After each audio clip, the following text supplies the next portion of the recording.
anda, setiap hari jantung kita perlu mengepam 70 kali seminit untuk menggerakkan 7,200 liter darah ke seluruh tubuh kita. Sistem peredaran darah kita adalah perlu untuk membekalkan 60 trilion sel dengan oksigen, air, nutrien, hormon dan sel darah putih. Pada masa yang sama, ia juga mengangkut sisa metabolik keluar dari tubuh kita. Jika sistem peredaran darah ke otak terganggu, ia akan menyebabkan sakit kepala, pening-pening, daya ingatan lemah dan lebih teruk lagi, stroke. Setiap tahun, 40,000 rakyat Malaysia mengidap stroke. Peredaran darah ke jantung terganggu akan menyebabkan sesak nafas, kelesuan, sakit dada dan penyakit jantung koronari. Penyakit kardiovaskular dianggap menyebabkan 7 daripada setiap 10 kematian di Malaysia menjelang tahun 2020 dan ia telah menjadi pembunuh nombor 1 di Amerika Syarikat selama lebih 100 tahun. Sistem peredaran darah yang tidak baik boleh menyebabkan bengkak kaki, kesejukan kaki dan tangan, vena varikos, malah mati pucuk. Sistem peredaran yang sihat seharusnya meliputi jantung yang kuat untuk mengepam darah ke seluruh sistem peredaran, saluran darah fleksibel yang tidak tersumbat dan darah yang tidak melekit yang mengalir dengan lancar.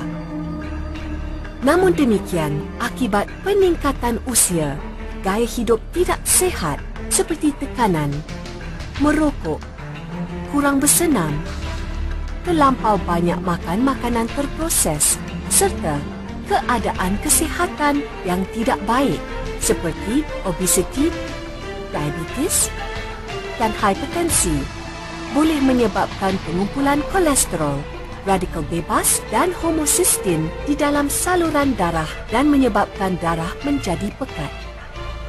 Sesungguhnya, kolesterol mula terkumpul di dinding saluran darah seawal umur 10 tahun. Apabila darah menjadi pekat, plak mula terkumpul dalam saluran darah. Jantung kita terpaksa mengepam dengan lebih kuat untuk mengalirkan darah melalui saluran yang sempit. Akibatnya, tekanan darah meningkat dan akhirnya menyebabkan kerosakan kepada bahagian-bahagian lain saluran darah. Dalam jangka panjang, saluran darah akan bertambah rosak dan mengeras, menyempit dan kurang lentur.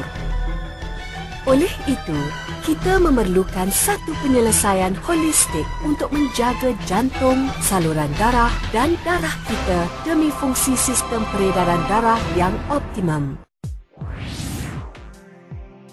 Aterosklerosis.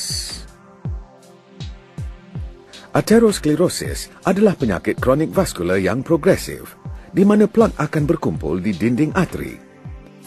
Plak mengandungi deposit kolesterol dan lain-lain lipid, kalsium dan sel radang yang juga dikenali sebagai makrofaj.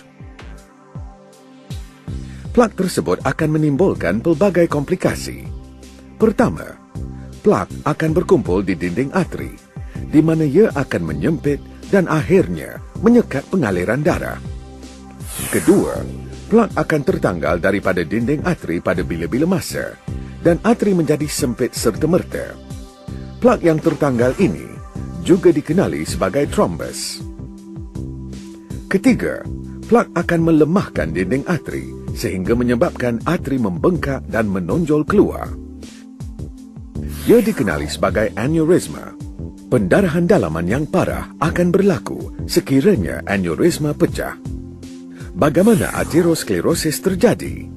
Banyak faktor yang menyumbang kepada terjadinya aterosklerosis, iaitu seperti berikut. Faktor genetik. Kecenderungan aterosklerosis untuk berlaku amat ketara di kalangan ahli keluarga. Sesiapa yang mempunyai keluarga terdekat, ibu bapa, adik-beradik, pakcik dan makcik yang mengidap aterosklerosis perlu menjaga kesihatan untuk mengurangkan risiko. Tahap lemak yang tidak normal, lemak LDL yang tinggi dan lemak HDL yang rendah dalam darah ada kaitan dengan aterosklerosis. Tekanan darah tinggi, merokok, gaya hidup tidak aktif, berat badan berlebihan, diabetes. Aterosklerosis selalunya boleh menyebabkan serangan jantung, angin ahma, kegagalan buah pinggang dan aneurisma aorta. Aterosklerosis adalah penyebab utama kematian dan hilang upaya.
Asli Duntion Plus Capsule.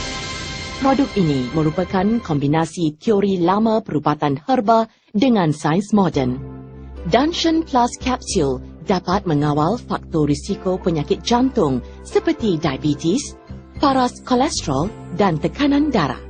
Selain itu, produk ini dapat melancarkan mikroperedaran kardiak, hemobiologi dan fungsi jantung serta mengurangkan kepekatan darah.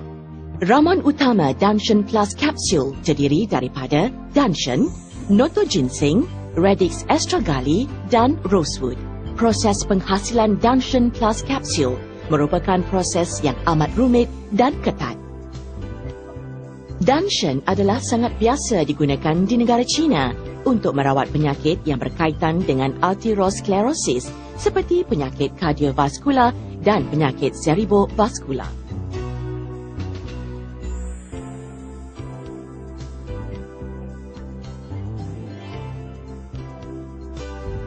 Noto ginseng pula berfungsi untuk melancarkan peredaran darah di samping memberhentikan pendarahan.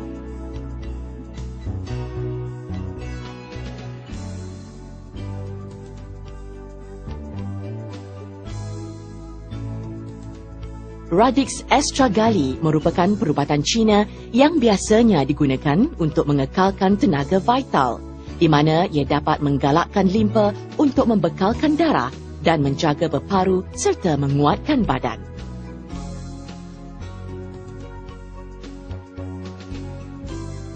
Gambar yang seterusnya ialah Rosewood. Fungsi utamanya adalah untuk melancarkan peredaran darah dengan mencegah pembentukan pembekuan darah.